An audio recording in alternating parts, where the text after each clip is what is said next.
وقال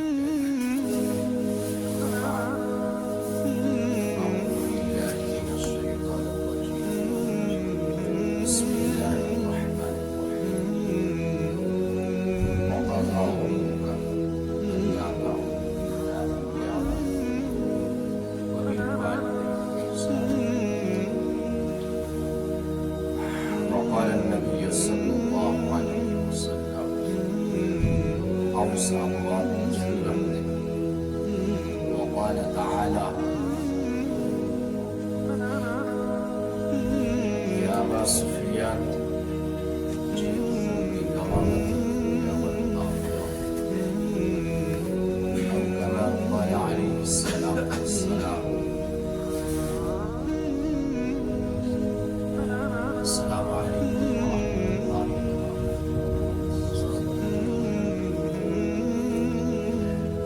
بزرگوں اور دوستوں، میرے نوجوان ساتھیوں،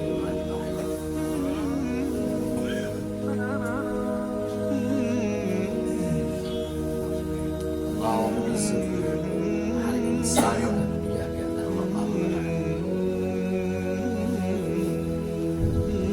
دنیا میں سب سے بڑا مقام اللہ نے انبیاء علیہ السلام نبیوں اور اس کے بعد ان کے صحابہ کا مقام آتا ہے. اس وقت پورے زمین کے اوپر سب سے زیادہ قابل احترام، قابل عزت، جس کو ہم ریسپیکٹ سب سے زیادہ دیں، وہ ہمارے ماں باپ، والدین.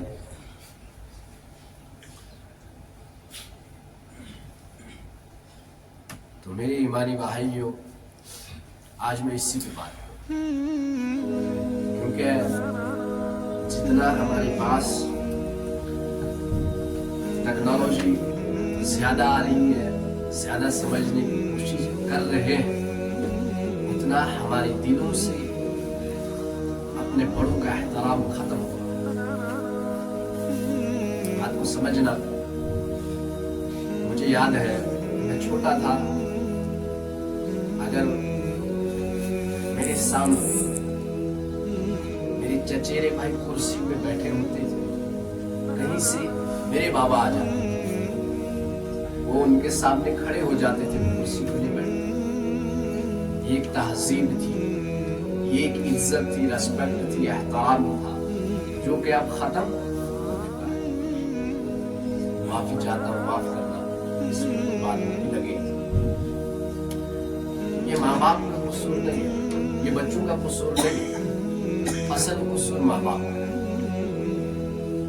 کیونکہ میرے پاس اکثر ماں باپ کے فون بھی آتے ہیں، میرے پاس بھی آتے ہیں. میں ہمیشہ یہی بات کہتا ہوں، یہ قصور بچوں کا نہیں ہے، ماں باپ کا ہے. کیونکہ ابھی 3 سال کا بچہ ہوتا ہے، اس کو بیگ چڑھا لیا پیچھے، اسکول پہنچا دیا، A for apple, B for ball, C for cat، یہی اس کو پتا ہوتا ہے.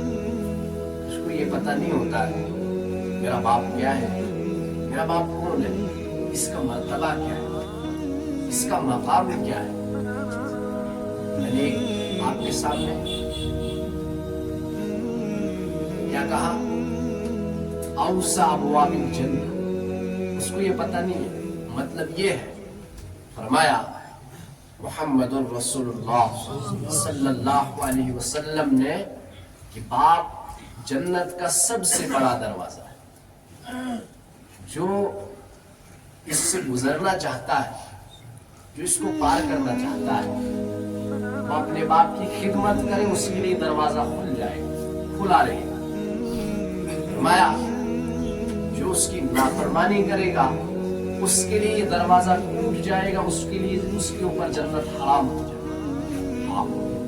اکثر ماں باپ آتے ہیں، یہاں زیادہ تر کالج کے لڑکے بیٹھے ہوتے ہیں، جن کا دن بدن سکول، کالجز وغیرہ ادھر ادھر، تو سب ایک جیسے نہیں ہوتے. سب نہیں، میں سب کی بات نہیں کرتا، کچھ بہت نیک ہوتے. میں